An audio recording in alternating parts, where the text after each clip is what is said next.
Good morning, all. Today, I'm Good going to morning. discuss cost accounting. Good morning. Today, I'm going to discuss cost accounting, Unit 3, overhead cost. Okay. Now, I am going to share another slide.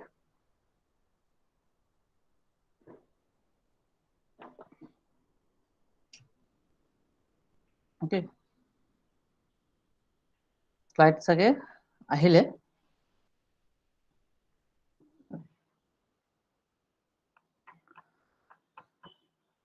So, Unit 3 is a element of cost, that is overheads. So, classification, allocation, apportionment, and absorption of overheads.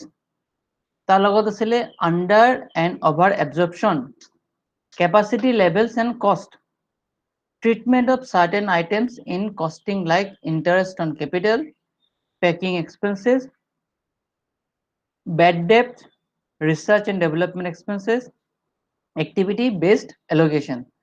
Last class মই discussion কৰিছিলো basic concepts of overheads.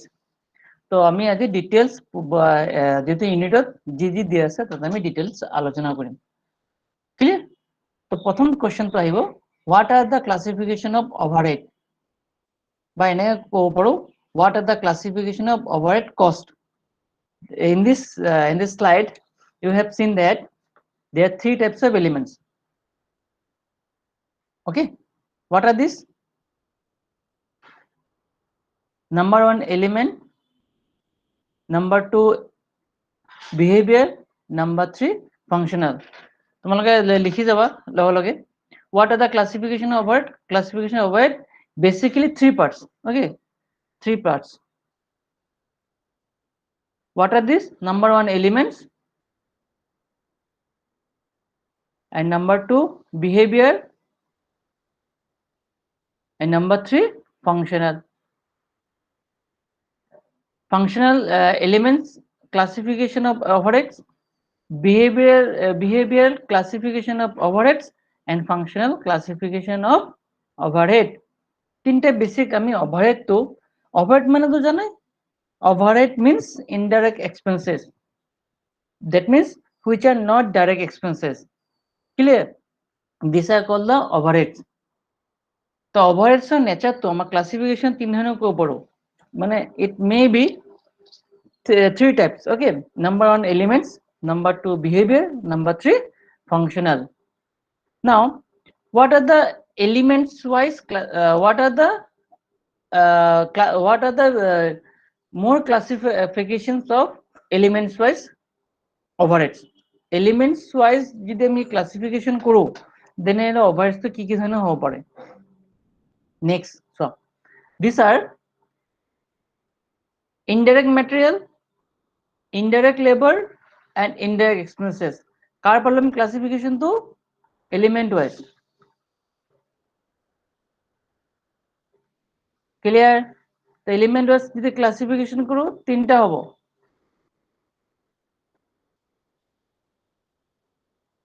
Elements wise যদি classification করো there are three types. Okay, number one, indirect.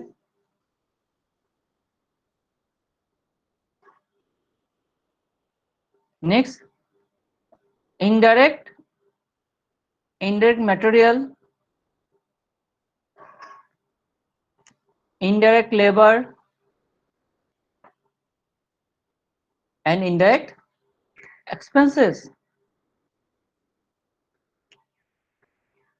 Okay, these are the element wise যদি আমি করব তাহলে there are three classification: indirect material, indirect labor, or indirect expenses. Our details যাও, then what is the meaning of indirect material? ইয়াত কৈছে they are the part of material. কি কলে? they are the part of material cost that cannot be allocated to a particular job and production. That is important. Yet unit cost, okay, এইবোৰ বস্তু cost center তোমালোকে শিকি লবা unit 1 আছে. These are the important, remember that in your question paper, these are the common questions. What is the meaning of unit cost? What is the meaning of cost center? In cost accounting, these are the primary or basic concepts. Clear? So মই to discussion নকৰো today. I'm not going to discuss this. Are particular job production and cost center and cost unit. তোমালোকে these are the homework. Remember that these are homework. মই তো homework দিলো. Instead of that, I'm going to discuss other things. Clear? ইয়াত কলে যে they are the part of material cost. They are the part of material cost that cannot be allocated to a particular job or production, but is absorbed by the cost center and cost unit. বুজিব লাগিব এইটো। মই এটা example আমাৰ এই কষ্টিঙৰ basic example দিও আমি tailoring industry. কি ইণ্ডাষ্ট্ৰি? টেইলাৰিং ইণ্ডাষ্ট্ৰি, য'ত আমাৰ শাৰ্ট প্যান্ট কুৰ্তা ওকে তাৰপিছত আমাৰ বেলেগ বেলেগ ধৰণে ডিজাইন আমাৰ ক্যালকুলেশন কৰো, ডিজাইন আমাৰ প্ৰডাকশন হয়। তো ইয়াত কলে যে কষ্ট সেন্টাৰ এন্ড কষ্ট ইউনিটত এই মেটেৰিয়েলবোৰ এবজৰ্ব হ'ব, মানে আমি ক্যালকুলেশন কৰিম, কিন্তু পাৰ্টিকুলাৰ জব আৰ প্ৰোডাকশনত আমি ক্যালকুলেশন কৰিব নোৱাৰো। ওকে, such an example দুটা পাৰ্টত আমি বুজাও। টেইলাৰিং এটা শপ, য'ত ডাঙৰ টেইলাৰিং শপ মানে য'ত আমাৰ চিলা, মই অলৰেডি ক'লোৱে। তাত কি হৈছে বেলেগ বেলেগ ভাগ আছে। এটা ডিপাৰ্টমেন্টে কি কৰে? অকল কাটিং কৰে। 2 নম্বৰ ডিপাৰ্টমেন্টে কি কৰে? তো স্টিচিং কৰে। 3 নম্বৰ ডিপাৰ্টমেন্টত আয়ৰনিং এন্ড ফিনিশিং কৰে, আৰ 4 নম্বৰ ডিপাৰ্টমেন্টে এইটো সেলিং কৰে। ডিপাৰ্টমেন্ট 4। তো আমাৰ মেটেৰিয়েলবোৰ কি হৈছে পাৰ্টিকুলাৰ ডিপাৰ্টমেন্ট আমি কি কৰিব নোৱাৰো, আমি এলোকেট কৰিব নোৱাৰো। পাৰ্টিকুলাৰ জব মানে 100টা শাৰ্ট সিলোৱাৰ কাৰণে আমাৰ ইমান আমাৰ মেটেৰিয়েল লাগে, we can not identify it. Clear? But as a whole বা এজ এ কষ্ট সেন্টাৰত কিমান খৰচ আছে আমি তো আইডেন্টিফাই কৰিব পাৰিম। Such an example দিলে ইয়াত যেনেকৈ fuel, lubricating oil, stores consumed for repair and maintenance, cotton waste. Fuel কেনেকৈ হ'ব? কাৰেণ্ট গুচি গ'ল, জেনেৰেটৰ চলালো, 3টা বা 4টা ডিপাৰ্টমেন্টে কি কৰিলে? জেনেৰেটৰটো ব্যৱহাৰ কৰিলে।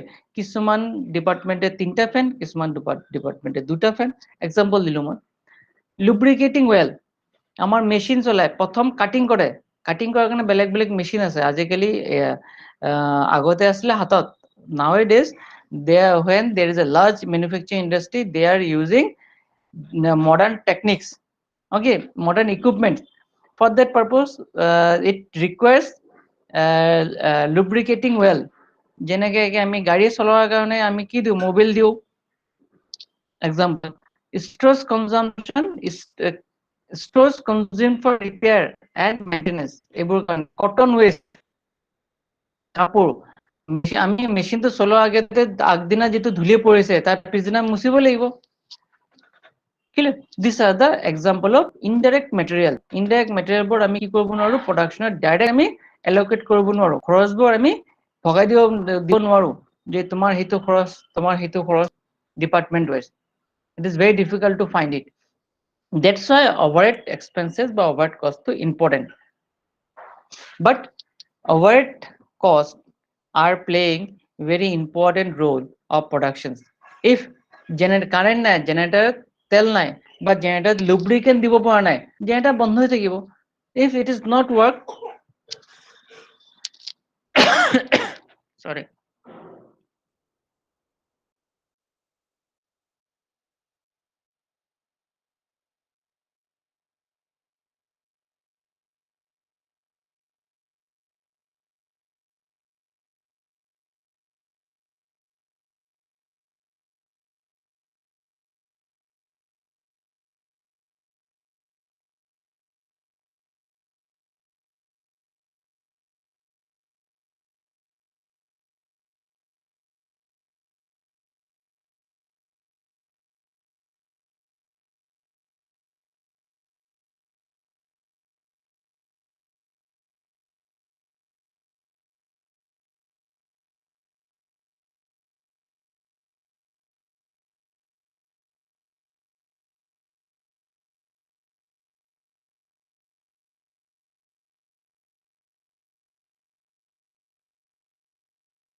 এতিয়া চাম মিউট হৈ আছিলে আচ্ছা পাৰমিতা বুজি পাইছা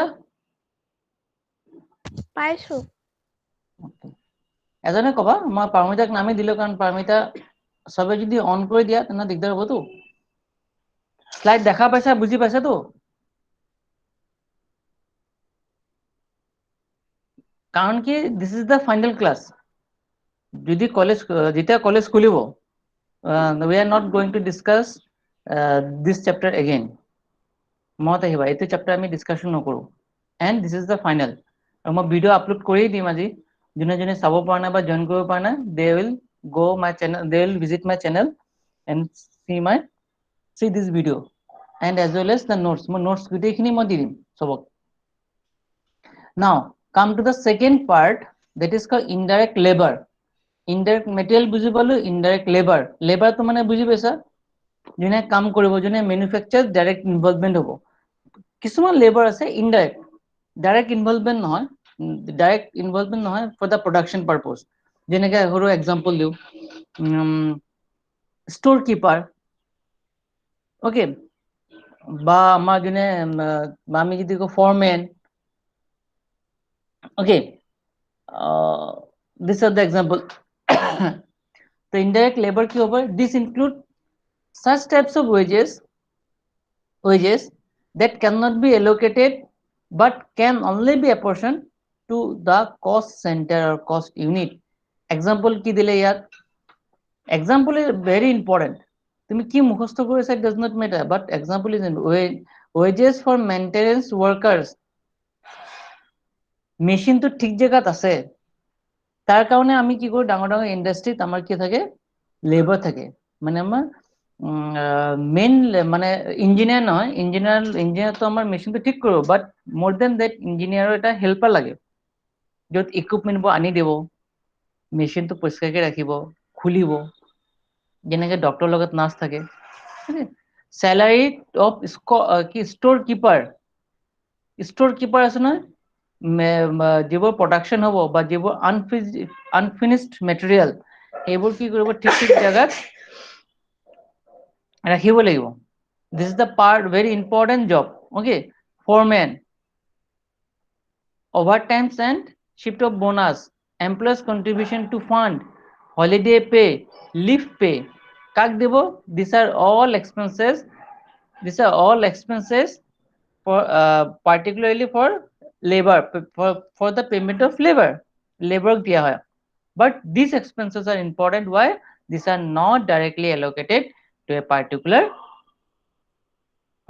job or production it can be apportioned to cost center or cost unit apportion to আমি discussion কৰিম অলপ পিছত apportion is important অলপ পিছত আমি discussion কৰিম তো indirect labor important যেনেকৈ কোনো কলেজৰ চৌকিদাৰ যদি কলেজৰ যদি ৰুম নখোলে তেনেহ'লে তো আমি ক্লাছে বন্ধ হৈ যাব অফিসত যদি আমাৰ ৰুম নখোলে তেনেহ'লে অফিসে বন্ধ হৈ থাকিব খুলিব অফিসত সোমাব নোৱাৰিম ক্লিয়াৰ না ক্লাছ হ'ব না অফিস খোলা থাকিব বেলেগ এডমিনিষ্ট্ৰেটিভ কাম হ'ব বাট therefore they are playing a very important role কি ক'ত আমি ৰুমৰ কাৰণে কিমান এক্সপেন্সেছ হ'ল আমি তো নাজানো এজ এ কলেজৰ কাৰণে আমি দিছো টকা অফিসৰ কাৰণে কিমান খৰচ হ'ল আমাৰ কি কলেজ ক্লাছৰুমৰ কাৰণে কিমান কৰিলে it is very difficult to identify but it can be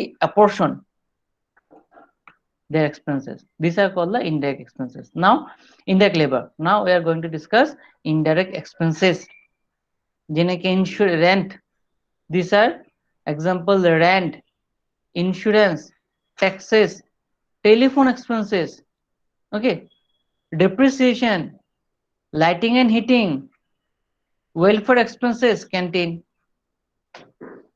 okay তো টেলিং ডিপার্টমেন্টত কেইটা আসলে department A B C D প্রতি ডিপার্টমেন্টত ধৰা ইয়াত 20 জন কাম কৰি আছে ইয়াত 15 জন ইয়াত 5 জন ইয়াত 6 জন সব মানুহ ক্যান্টিনত খাই আছে সবে ক্যান্টিন ব্যবহার কৰি আছে ক্যান্টিনৰ কাৰণেতো এক্সপেন্সেস আছে না তে আমি ক'ব পাৰিম নেকি যে ডিপাৰ্টমেন্ট এ তাত বেছি খালে ডিপাৰ্টমেণ্ট বি এ বেছি খালে, ডিপাৰ্টমেণ্ট চি এ বেছি খালে, ডিপাৰ্টমেণ্ট ডি এ বেছি খালে।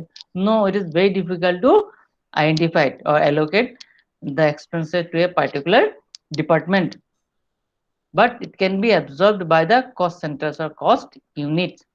These are called the indirect expenses. যেটো expenses আমি যেবোৰ আমাৰ production center আছে আমি directly allocate কৰিব নোৱাৰো সেইবোৰ হৈছে indirect expenses। যেনেকৈ আছে lighting and heating, corridor, ডাঙৰ এটা corridor আছে, বাৰান্দা আছে, লাইট জ্বলি আছে, কোনে বেছি ব্যৱহাৰ কৰিছে লাইট আমি নাজানো। ঘৰ ৰেন্ট দি আছে, ডাঙৰ বিল্ডিঙৰ ৰেন্ট 50,000, কোনটো ডিপাৰ্টমেণ্টে এ বি চি ডি কাৰ কাৰণে ৰেন্ট দি আছো? It is very difficult, but it can be apportioned. Insurance, tax, telephone expenses, বেলেগ বেলেগ ডিপাৰ্টমেণ্টে ব্যৱহাৰ কৰি আছে, কিমান ব্যৱহাৰ কৰিছে? It is very difficult to find. Clear? These are called the indirect expenses, and these are part of elements of overhead cost. Now, behavioral wise classification. Behavior wise classification. Okay, behavior কেনেকে? খৰচটো কি কি ধৰণৰ আছে? খৰচৰ পৰা আমাৰ character কৰিছো কষ্ট কলে যে ওভাৰহেড কষ্টটো ইয়াৰ বিহেভিয়াৰটো কেনেকৈ হ'ব পাৰে? ইয়াত আমাৰ কি কি কলে বিহেভিয়াৰ কলে overhead expenses, variable overheads, okay, আৰু এটা কলে সেমি ভেৰিয়েবল বা semi fixed overhead. Fixed overhead মানে overhead, we know the meaning of overhead.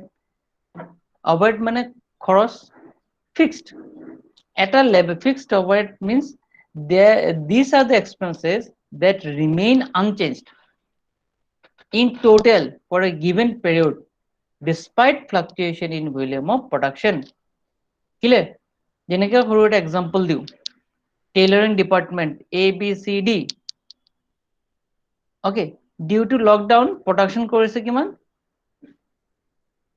1000 and cell কৰিছে কিমান? 1 লাখ। প্ৰডাকশ্যন কিমান? 1000। ৰেন্ট কিমান দিব লাগিব? Rent is remain fixed. তুমি প্ৰডাকশ্যন কৰা or নকৰা, it does not matter. Okay, যদি প্ৰডাকশ্যন আমি 2 লাখ কি 20,000 কৰো, then also pay that rent. Similarly একে ৰেন্ট দিও। তো এটা লিমিট লৈকে কি হ'ব? যেটো খৰচ ফিক্স থাকে, that is called fixed overhead. যিমানে চেঞ্জ আমাৰ কি নহওক মানে প্ৰডাকশ্যন ফ্লাকচুৱেট নহওক, এটা পিৰিয়ড লৈকে, remember that is period is important, এটা সময় লৈকে খৰচবোৰ ফিক্স হৈ থাকে। যেনেকে manager salary, due to lockdown all production are closed or minimum, but manager salary is fixed, rent and tax is fixed, and depreciation of building also fixed, almost fixed, postage fixed, stationery fixed, legal expenses are also there if this is also fixed over a period of time. Okay, the despite fluctuations in volume of production fluctuate হ'ব পাৰে, কম বেছি হ'ব পাৰে, production মানে manufacture আমাৰ কম বেছি হ'ব পাৰে, but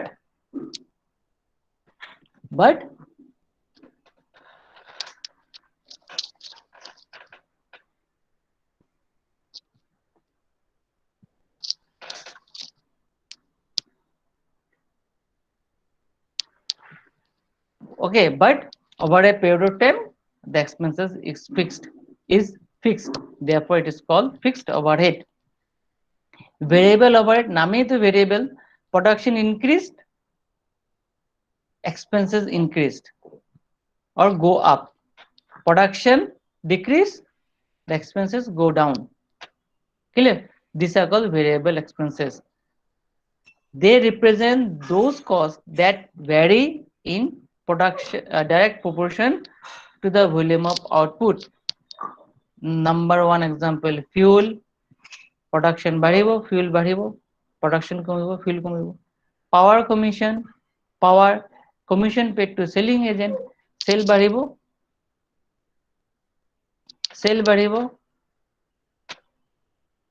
খৰচ বাঢ়িব। আৰু আমাৰ চেল কি হ'ব খৰচ কৰিব the last one is semi variable overhead semi variable overhead what is the meaning of that semi variable means one part is fixed one part is variable this is a best example is telephone charge electricity bill whether you use your electricity or not but you have to pay a certain amount that is called fixed and you use the telephone or electricity then your expenses go up but in a certain limit these expenses are fixed clear these are called the semi variable or semi fixed overhead clear now third category is functional overhead এক minute ৰ'বা হা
okay now next the functional wise classification of overheads includes তাত কি কি থাকিব factory overhead পালানে factory overhead functional wise classification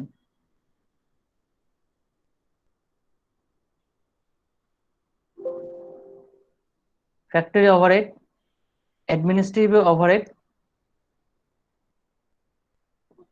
next selling overhead and distribution overhead এটা কথা আমি সদায় কৈ আছো যে overhead what is the meaning of overhead meanings is indirect expenses the factory overhead means factory indirect cost okay factory indirect cost factory means though in a it is a place where many people come together and to engage the same activity or same line of activities where they produced goods okay these are called factory factory এটা তোমালোকে মত আহিব factory কিছুমান definition আছে factory বোৰ তোমালোকে চাই লব ভালকে factory overhead refers to all expenses other than indirect cost sorry factory overheads refers to all expenses other than direct material cost direct wages direct expenses incurred in a factory in connection with manufacturing operation মানে যেতিয়া production কৰা সময়ত যেবোৰ indirect material cost indirect wages আৰু indirect expenses যিবোৰ আমাৰ লাগে সেইবোৰ আমাৰ factory overhead part যেনেকৈ কি হ'ব পাৰে ফেক্টৰীত, কি হ'ব পাৰে ফেক্টৰীত, এক্সাম্পল এইটো কলা এক্সাম্পল এনেকৈ বহুত দি আছে কি আছে rent of factory building, municipality tax, insurance of factory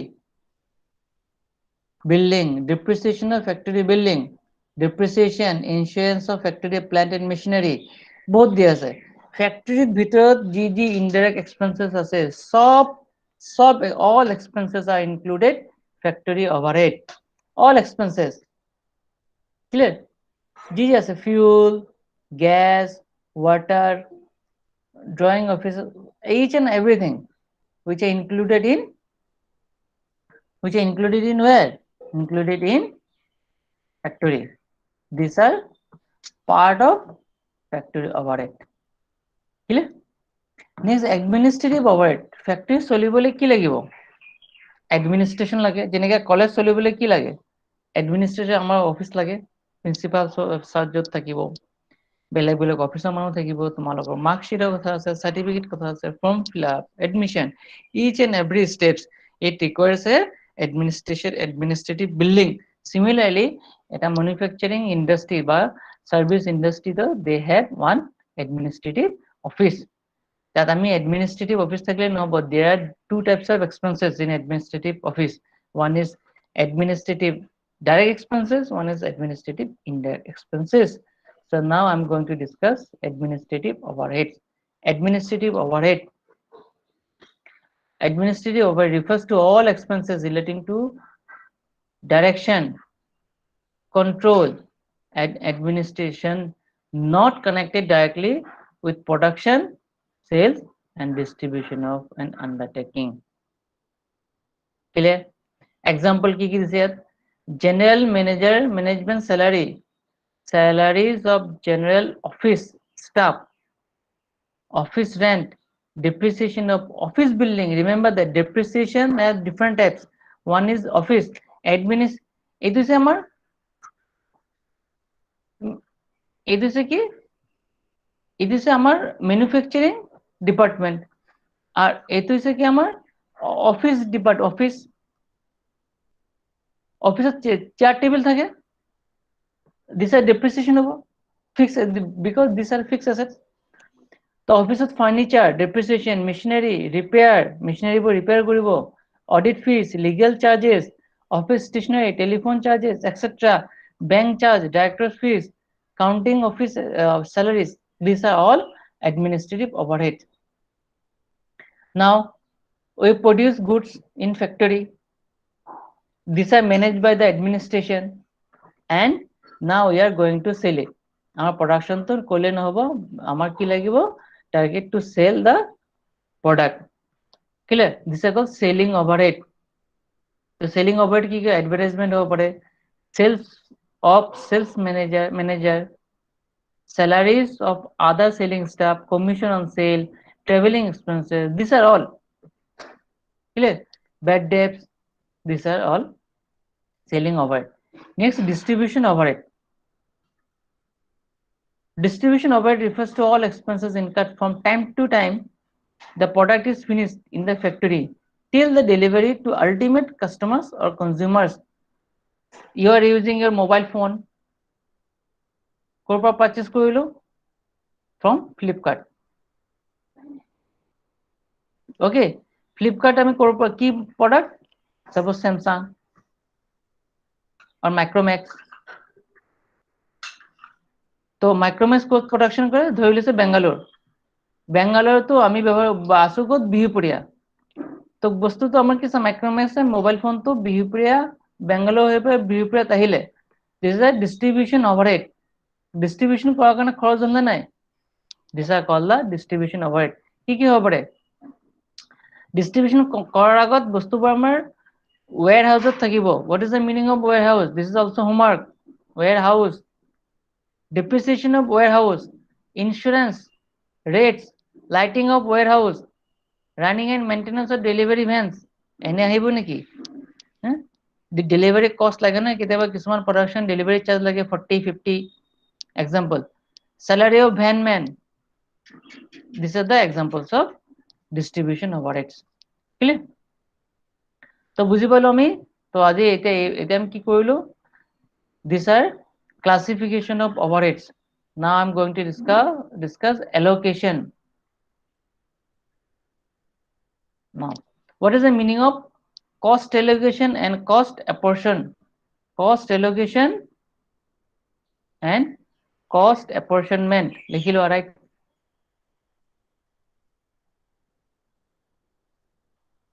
লিখা হলে মেসেজ দিবা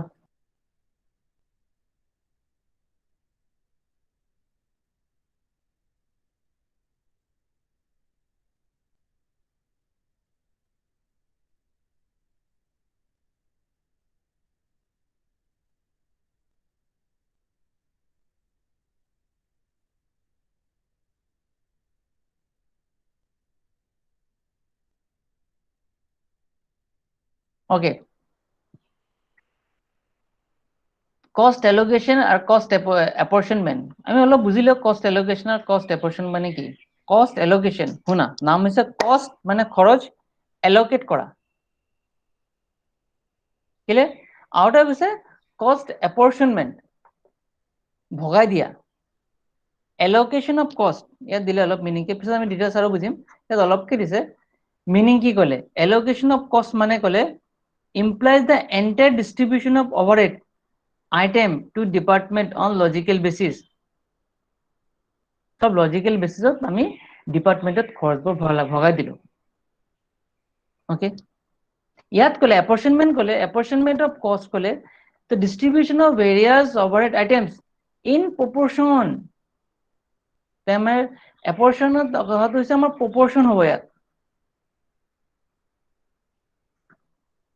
ইয়াত কি হ'ব তো proportion this is a small example পাঁচজন মানুহ আছে দুজন মানুহ কৈছে যে মই সিঙ্গাৰা খাম আৰু এজন মানুহ কৈছে মই আৰু তিনজন মানুহ কৈছে মই চপ খাম ভগাই দিলো এটা সিঙ্গাৰা এটাকে চপ আনিলো পিজ্জা পাঁচজন মানুহ কিছুমান টকা বেছি দিলে কিছুমান টকা কম দিলে কিলে তো কি কৰিব লাগিব তেনেকে আমাৰ ভগাই দিব লাগিব বা এ ডিপাৰ্টমেন্ট এ আৰু ডিপাৰ্টমেন্ট বি ডিপাৰ্টমেন্ট এ দুজন মানুহ আৰু ডিপার্টমেন্ট এ তিনজন মানুহ পিজ্জা আছে কিমান এটা কি ভগাই খাব লাগিব 1 2 3 4 5টা হৈ গল তো আমাৰ দুটা আমাৰ কি দুটা পাৰ্ট আমাৰ কত গল এত গুছি গল আৰু বাকি তিনটা পাৰ্ট আমাৰ কি কৰিলো বিত গুছি গল that is called apportion proportionally ভগাই দিলো proportionately কি কৰিলো আমি বস্তুটো ভগাই দিলো আৰু প্ৰথম আগত আছিল আমাৰ কিমান কি আছিল তোমাৰ কি আছিল আগতে সিঙ্গাৰা আছিল সিঙ্গাৰাটো আমি এটা গোটা গোটা আছিল তো আমি গোটা গোটা যোনে যিমান বেছি আছিল আমি ইমানকে ভগাই দিলো দিস আর কস্ট অ্যালোকেশন আৰু কস্ট অ্যাপৰশনমেন্ট বুঝলে কস্ট অ্যাপৰশনমেন্ট কথাটো অৰ্থ হৈছে প্ৰপোৰ্শন বাৰবাৰ কৈছো কস্ট অ্যাপৰশনমেন্ট কথাটো অৰ্থ হৈছে কি প্ৰপোৰ্শনটলি ডিভাইড কৰি দিয়া proportionately next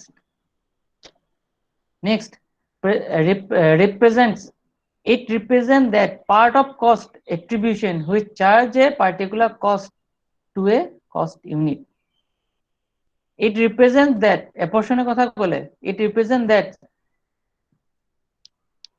that part of cost attribution which shares cost among multiple cost unit in the proportion of expected benefit received the apportion কথা হৈছে যেটো আমাৰ কোনে কোনে বেনিফিট পাই আছে proportionately কিমান বেনিফিট পাই আছে হেটো আমি এমতে ভগাই দিও আউট এক্সাম্পল দিও ইলেক্ট্ৰিসিটি দুটা room A and room B room A কি কৰি আছে তিনটা টিউব আছে room B চাৰিটা টিউব আছে তে room A তিনটা টিউবত টকা ৰাখিম আৰু room B চাৰিটা টিউবত টকা ৰাখিম electricity bill but in a corridor তাত আছে 6টা টিউব কৰিডোৰৰ খৰচটো কেনেকা কোনে ভাগ কৰিব কৰিডোৰ মানে বাৰান্দা room A নে room B কো পাৰিবা আমি নাজানো না room A কিমান ইলেক্ট্ৰিসিটি বিল ইউজ কৰিছে room B কিমান ইউজ কৰিছে সো ইয়াত আমাৰ proportionately ভগাই দিব লাগিব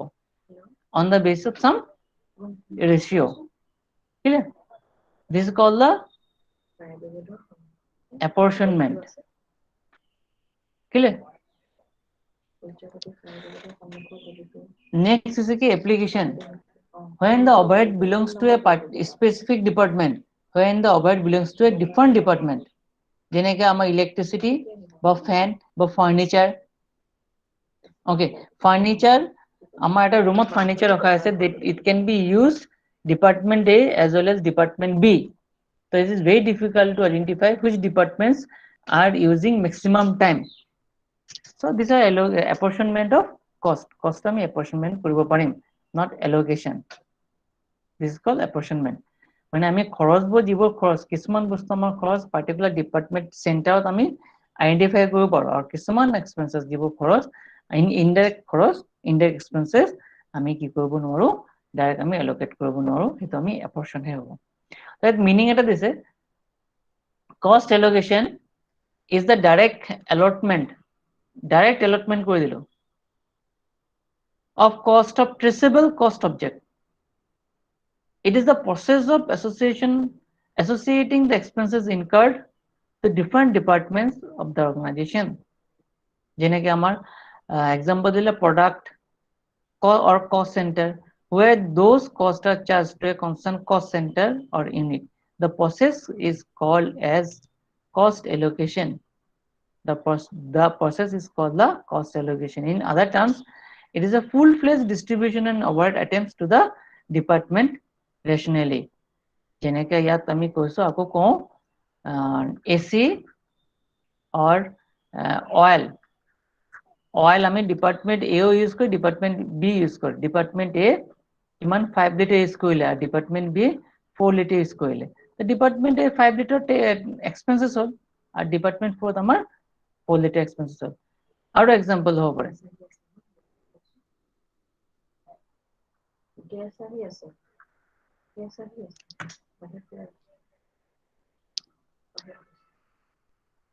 okay,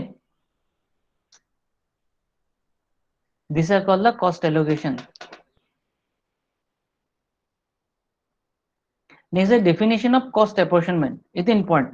Cost apportionment এ আমাৰ গণ্ডগোল লাগিব পাৰে in practical life. আমাৰ থিওৰিত আমাৰ যেটা আমি cost accounting যেটা আমি এক্সামত লিখিম এটা তো মুখস্থ কৰি লিখিলে হ'ল, but in practical life it is very difficult to identify the cost apportionment.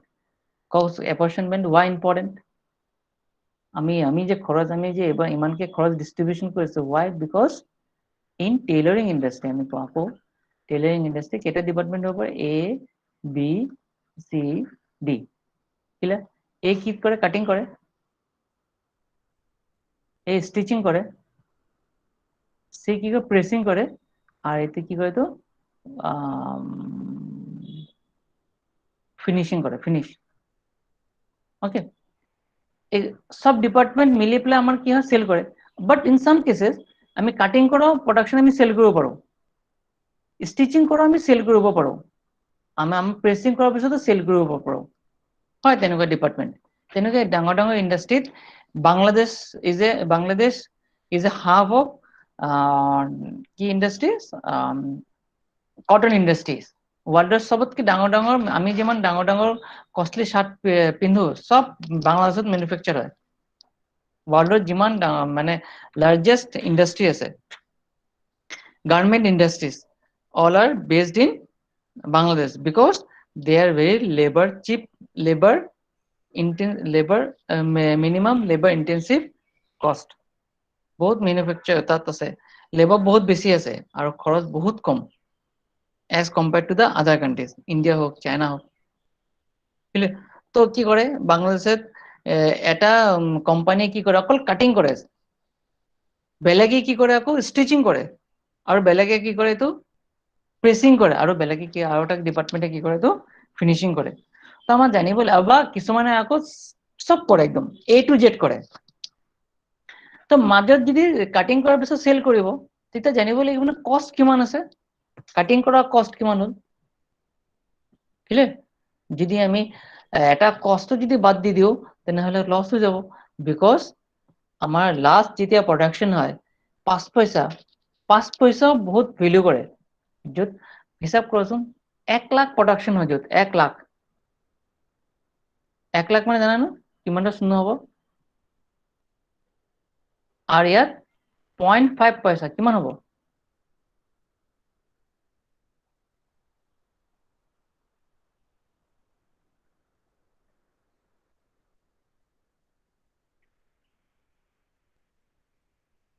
50,000 কত বুঝি পাইছা in a country বা in a industry they produce 1 lakh shirt in a day একদিনত 1 lakh shirt production করে প্রফিট কিমান 5 পয়সা কিমান হলে তো কোৱাচোন ডেইলি কিমান ইনকাম 50,000 into 365 days হিসাব কৰা তো 365 days নধৰো 350 days আমি হিসাব কৰিছো হিসাব কৰা কিমান হ'ব পাৰমিতা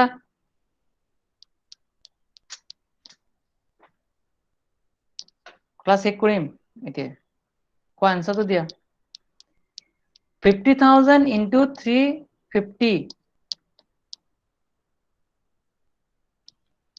কোনোবা শুনি যদি আছা কোৱা মোক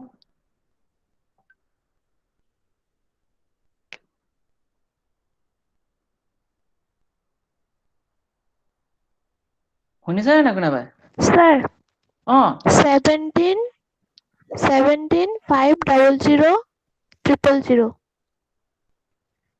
নাই নাই কিমান ক্ৰোৰ হ'ল এইটো হিচাপ কৰা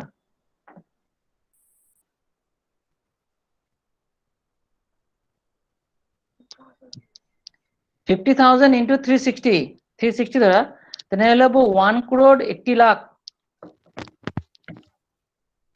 তুমি হিসাব কৰিবা ঘৰত 50,000 into 350 days in a company they are running 350 days then total income remember that not sale income 1 crore 80 lakh 1 crore 80 lakh কিমান পইচাকে ইনকাম কৰিলে 5 পইচা only 0.5 পইচা এটা শাৰ্টত কিমান পইচা ইনকাম কৰিলে 5 পইচা তে কিমান কোটি হ'ল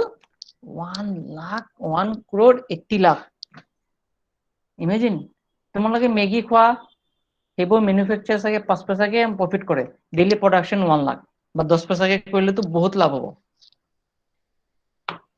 so আমাৰ therefore cost accounting is very challenging job after তোমাক cost accounting কোনো কোম্পানী cost accountant হ'বলৈ হলে তোমালোকে পঢ়িব লাগিব ICWA ইয়াত নাম অলপ সলনি কৰিছে ICMA কৰিছে তোমালোকে সাৰ্চ কৰিবা ICWA Institute of Cost and Work Accountant by the নাম হৈছে Institute of Cost of Management Accountant this is very challenging job very challenging অসমৰ চাগে খুব আমি হাতে গণিব পাৰিম 6-7 জন মান মানুহ আছে cost accountant পঢ়াটো clear ডাঙৰ ইন্ডাস্ট্ৰিত বহুত হায়াৰ চাৰ্জ পে কৰে cost accountant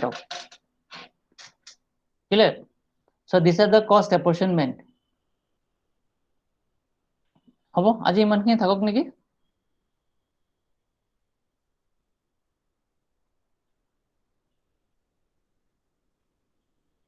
হ'বনে